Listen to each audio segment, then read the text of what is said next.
আসসালামু আলাইকুম, hello everyone, সবাই কেমন আছেন? কে কোথা থেকে আমার নতুন ব্লগটি দেখছেন কমেন্ট বক্সে জানাবেন। এই তো আমি আজকে আইখঞ্জন রান্না নিয়ে এসেছি, সজনা না কিন্তু আইখঞ্জন বলে। এই তো গরুর মাংস গরম করে নিলাম।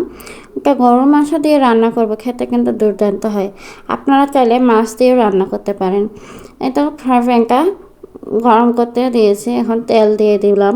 তেল দিয়ে একটু তেলটা গরম হলে এক এক করে তেজপাতা, এলাচ, জিরা সব কিছু দিয়ে একটু পেঁয়াজ দিয়ে একটু নেড়ে নেব, ভালো করে ভেজে নিয়ে লাল লাল করে ভেজে নেব। ভেজে নিয়ে হলুদ, লবণ সবগুলো পানি দিয়ে গুলে রেখেছিলাম, এখন দিয়ে দিলাম। মশলাটা যাতে না পুড়ে যায় এজন্য দিয়ে দিলাম। এখন ভালো করে একটু কষিয়ে নিয়ে, হালকা করে কষিয়ে নিয়ে এখন সব বাটা মশলাগুলো দিয়ে নেড়ে চেড়ে নেব। নেড়ে চেড়ে নিয়ে আমরা আইখঞ্জন একটু সবসময় খাই, আর সজনাও খাই, খেতে খুব ভালো লাগে।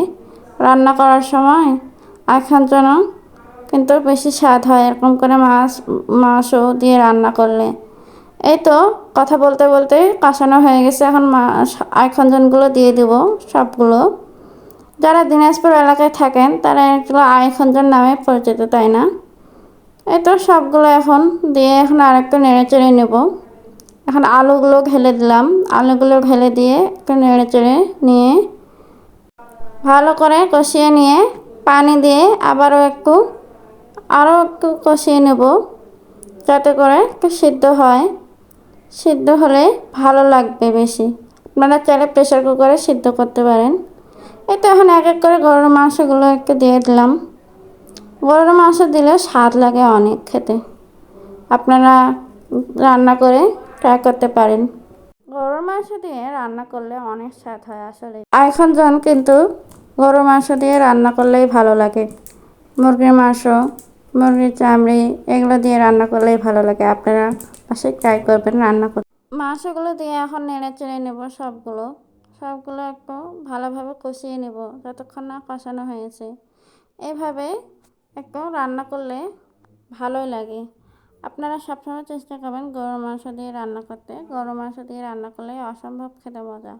এই তো এখন এভাবে একটু কষিয়ে নেব আরও ভালো করে না কষালে একটু ভালো লাগে না।